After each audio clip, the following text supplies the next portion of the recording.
بسم اللہ الرحمن الرحیم۔ السلام علیکم ورحمۃ اللہ وبرکاتہ۔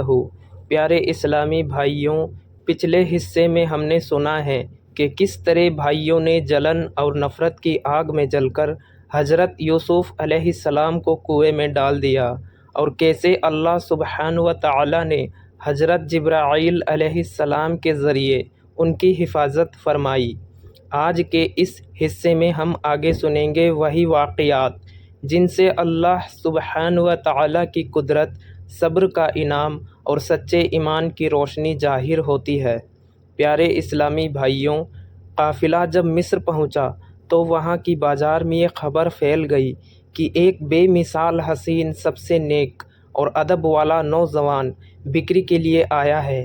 ایسا حسن، ایسا نور جسے دیکھ کر ہر دیکھنے والا دنگ رہ جائے۔ مصر کا عزیز، خزانے کا مالک خود حیران تھا۔ اس نے اپنے آدمی بھیج کر کہا، جا کر اس نوجوان کو خرید لاؤ۔ جب یوسف علیہ السلام دربار میں داخل ہوئے تو مصر کے عزیز نے حیرت سے کہا، یہ لڑکا نہیں، یہ تو اللہ سبحانہ و تعالی کا کوئی نورانی بندہ معلوم ہوتا ہے۔ اس نے ترنت آپ کو بڑی عزت سے خرید لیا اور کہا، اسے عزت سے رکھنا، شاید یہ ہمارے لیے فائدہ مند ثابت ہو۔ کچھ وقت بعد زلیخا کے دل میں بھی حضرت یوسف علیہ السلام کی پاکیزگی اور حسن کا اثر ہونے لگا، لیکن یہ اثر عشق کی شکل اختیار کر گیا اور وہ دن رات بے چین رہنے لگی۔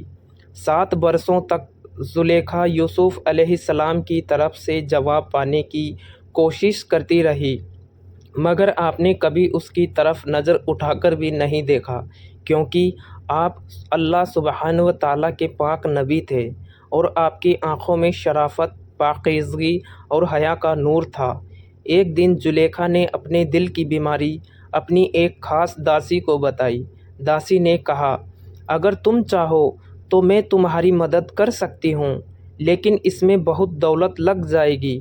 زلیخا نے کہا، میری جان نکل جائے لیکن مقصد پورا ہونا چاہیے۔ پھر 7 کمرے تیار کرائے گئے، سنہری دیواریں، چمکتے نقش اور نقاشی، اور ہر کمرے میں عجیب و غریب تصویریں۔ آخرکار زلیخا نے یوسف علیہ السلام سے کہا، آج سے تم ان نئے کمروں میں رہو گے۔ جب یوسف علیہ السلام 7ویں کمرے میں داخل ہوئے، دیواروں پر بنی بے حیا تصویروں کو دیکھ کر گھبرا گئے اور اللہ سبحانہ و تعالیٰ نے فریاد کی، اے میرے رب، مجھے اپنی حفاظت میں رکھ۔ زلیخا نے دروازے بند کرتی ہوئی 7ویں کمرے تک پہنچ چکی تھی۔ اس نے آگے بڑھ کر کہا، یوسف، آج تم بچ نہیں سکتے۔ حضرت یوسف علیہ السلام نے فوراً دعا کی، اے اللہ، جیسے تو نے میرے دادا ابراہیم علیہ السلام کو آگ سے بچایا، ویسے ہی آج مجھے حیا اور ایمان کی حفاظت میں دے۔ اسی وقت جبرائیل علیہ السلام حاضر ہوئے اور کہا، یوسف، بسم اللہ پڑھ کر دروازے کی طرف دوڑو۔ آپ نے دعا پڑھی اور دوڑ پڑے۔ سب سے بڑا کرشمہ یہ ہوا کہ سبھی دروازے اپنے آپ کھلتے چلے گئے۔ زلیخا پیچھے سے دوڑی اور آخری دروازے تک پہنچ کر آپ کا کرتا پیچھے سے پھاڑ دیا۔ جیسے ہی دونوں دروازے سے باہر نکلے، مصر کا عزیز سامنے کھڑا تھا۔ زلیخا نے فوراً چیخ کر کہا، جو میری عزت پر نظر ڈالے اس کی سزا تو بس سخت سزا ہی ہے۔ یوسف علیہ السلام بے حد شرمندہ تھے، مگر بولے، یہ الزام جھوٹا ہے، اس نے مجھے پھسلانا چاہا اور میں بھاگا۔ عزیز نے کہا، ثبوت دو۔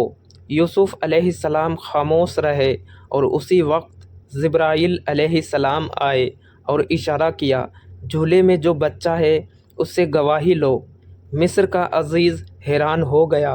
اتنے میں بچہ اللہ سبحانہ و تعالیٰ کے حکم سے بول اٹھا، اگر یوسف کا کرتا آگے سے پھٹا ہے تو وہ جھوٹا ہے، اور اگر پیچھے سے پھٹا ہے تو زلیخا جھوٹ بول رہی ہے۔ کرتا دیکھا گیا، پیچھے سے پھٹا تھا، سچائی صاف ہو گئی۔ عزیز نے کہا، یہ تو عورتوں کی چال ہے، یوسف اس معاملے کو جانے دو۔ پیارے اسلامی بھائیوں، اگر آپ اسی طرح اس کا اگلا حصہ دیکھنا چاہتے ہیں تو کمنٹ میں بتائیے، میں ضرور پیش کروں گا آپ کے پاس اگلا حصہ۔